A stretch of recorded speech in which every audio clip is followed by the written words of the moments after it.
Welcome friends. तो देखिए,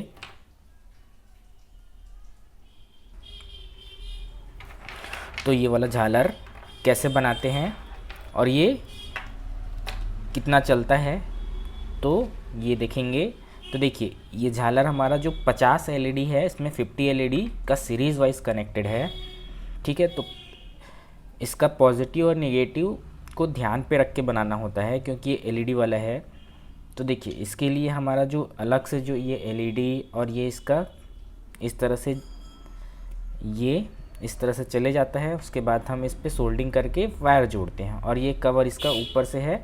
देखिए, तो मैं दिखाता हूँ। तो देखिए, ये इस तरह से कवर है जो इस पे ईज़िली फिट हो जाता है, ये इस तरह से। तो इसको आसानी से बनाया जा सकता है और ये बहुत टिकाऊ भी रहता है। ठीक है, तो ये बनने के बाद हमारा इसका पावर सप्लाई मेन है, क्योंकि इसको अगर डायरेक्ट हम अपने मेंस पे लगाएंगे तो ये ख़राब हो जाएगा। ठीक है, तो इसके लिए हमें क्या करना है, इस तरह से एक रेक्टिफायर ब्रिज बना लेना है। जो ब्रिज कैसे बनाते हैं वो आपको पता है।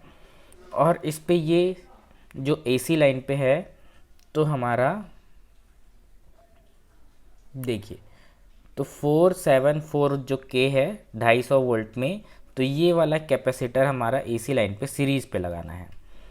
तो देखिए, ये कैपेसिटर है और इसका ये दोनों एसी वाले हैं, और ये पॉजिटिव और ये निगेटिव है। तो एसी वाले पे मैं इस तरह से इसको लगा दी, ये इस तरह से लग गया। अब ये हमारा बन गया एसी पॉइंट। ये दोनों पे एसी देंगे, और ये हमारा पॉजिटिव और ये निगेटिव। तो इसके पॉजिटिव और निगेटिव को दोनों को इस तरह से कनेक्ट कर देते हैं, और ये वाला है पॉजिटिव।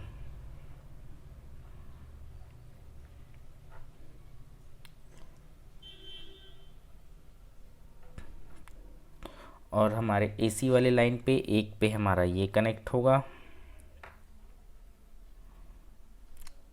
इस कैपेसिटर पे, और दूसरा हमारा इधर डायरेक्ट।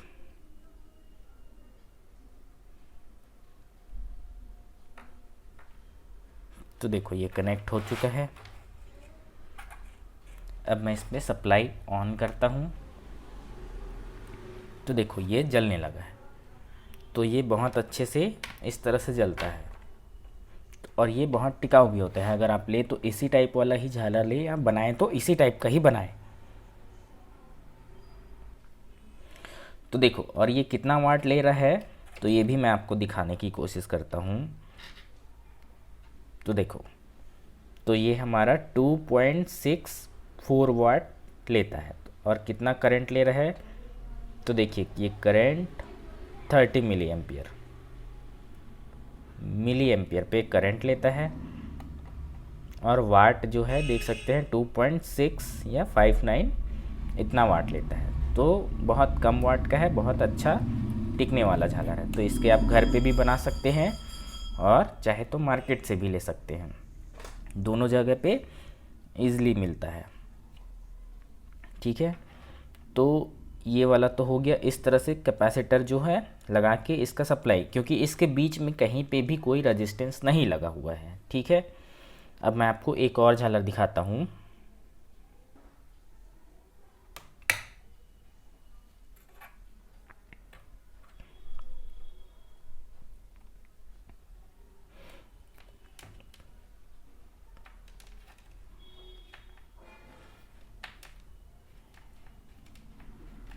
तो देखो, इसका सप्लाई निकाल दिए। अब इसको हम साइड पर रखते हैं।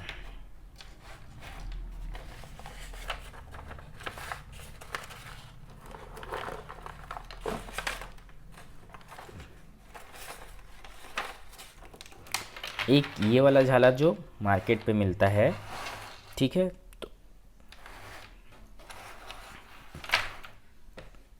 तो देखो, इसका जो पावर सप्लाई है, यहाँ से हम डायरेक्ट एसी देते हैं, लेकिन इस पे जो है फर्स्ट पे देखिए, इस तरह से जो ब्रिज बना हुआ होता है डायोड का, वो लगा हुआ है। पर इस पे कैपेसिटर जो हमने लगाया है, वो कैपेसिटर इस पे नहीं लगा है। तो इस पे कैपेसिटर नहीं लगा है, तो इसकी जगह इस पे क्या लगा हुआ है, तो इस पे बीच बीच में सीरीज़ वाइज रेजिस्टेंस लगे हुए हैं। तो देखिए जैसे इसको मैं आपको खोल के दिखाता हूँ, तो ये एलईडी है, तो देखिए यहाँ पे जो इसका ये रेजिस्टेंस, तो इसी तरह सीरीज़ में 5-6 रेजिस्टेंस इस पे लगे हुए होते हैं। ये 470 ओम का रेजिस्टेंस है, ठीक है, 470 ओम का रेजिस्टेंस, बीच में सीरीज़ वाइज 5-6 पीस लगे होते हैं। तो जिसकी वजह से जो हम कैपेसिटर लगाए हैं वो नहीं लगाएंगे तो भी ये जलता है, फिर इससे ख़राब नहीं होता, ठीक है। तो ये मल्टी कलर है, देखिए इसको मैं सप्लाई से कनेक्ट करते हैं।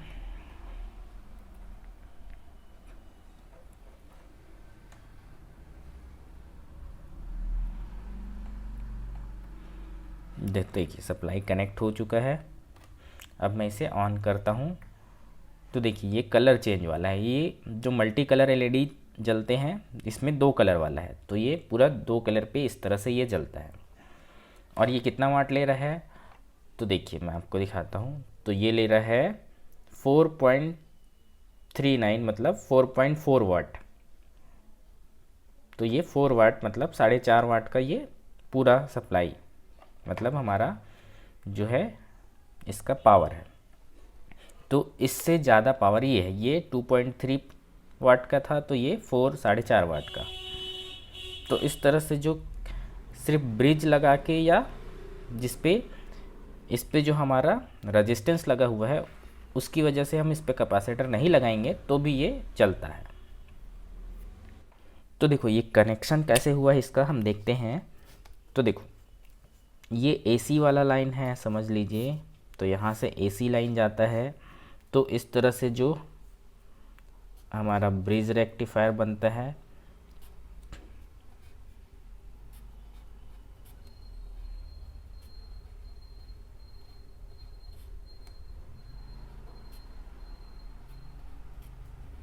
तो ये सारे डायोड जो है वो 4007 डायोड।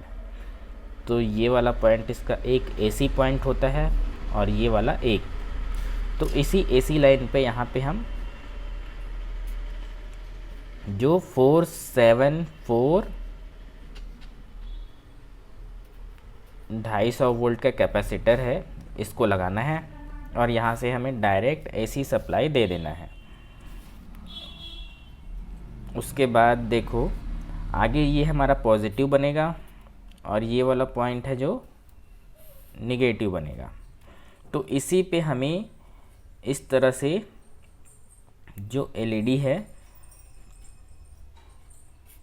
50 एलईडी गिन के इस तरह से बना के सीरीज़ वाइज लगाना है। तो देखो ये इसका पॉजिटिव है इस एलईडी का, ये निगेटिव है, तो अगले वाले एलईडी का जो पॉजिटिव है वो इसके साथ कनेक्ट होगा और जो निगेटिव है अगले वाले के साथ। तो इसी तरह से सीरीज़ वाइज हमें 50 एलईडी पूरे गिन के लगाने हैं और ये जो निगेटिव वाला पॉइंट है वो लास्ट में जाके यहाँ पे हमारा लास्ट वाली एलईडी में कनेक्ट हो जाता है। तो ये हमारा जो कैपेसिटर बेस्ड है वो, अगर इस पे डायरेक्ट हमें लगाना है बिना कैपेसिटर के सिर्फ इसके सारे रेक्टिफायर से, तो हमें क्या करना है इसी एलईडीज़ में बीच बीच में जो इस तरह से लगा है तो इस पे बीच में 5-6 रेजिस्टेंस लगा देने हैं 470 ओम के। ये लग गया। उसके बाद हमारा अगला एलईडी, फिर अगला एलईडी, फिर 2-3 छोड़ने के बाद एक और रेजिस्टेंस 470 ओम का। इसी तरह से फिर एक के बाद फिर एक रेजिस्टेंस। इसी तरह से रेजिस्टेंस जो हमारे हैं 6 से 7 रेजिस्टेंस अगर लगा दें तो हमारा ये बिना कैपेसिटर के भी चल जाता है, ठीक है। तो इस तरह से ये कैपेसिटर लगाने वाला ज़्यादा अच्छा रहता है। रेजिस्टेंस वाला तो बीच बीच में रेजिस्टेंस हमारा जल भी जाता है, ठीक है। तो दोनों तरह से आप इस पे सप्लाई दे सकते हैं, ठीक है। तो इस वीडियो पे इतना ही, फिर आगे नेक्स्ट वीडियो में हम और देखेंगे कि इससे कैसे कैसे क्या क्या और चलाया जा सकता है, ठीक है। तो वीडियो अच्छा लगा हो तो प्लीज़ लाइक कीजिएगा, शेयर कीजिएगा। धन्यवाद दोस्तों।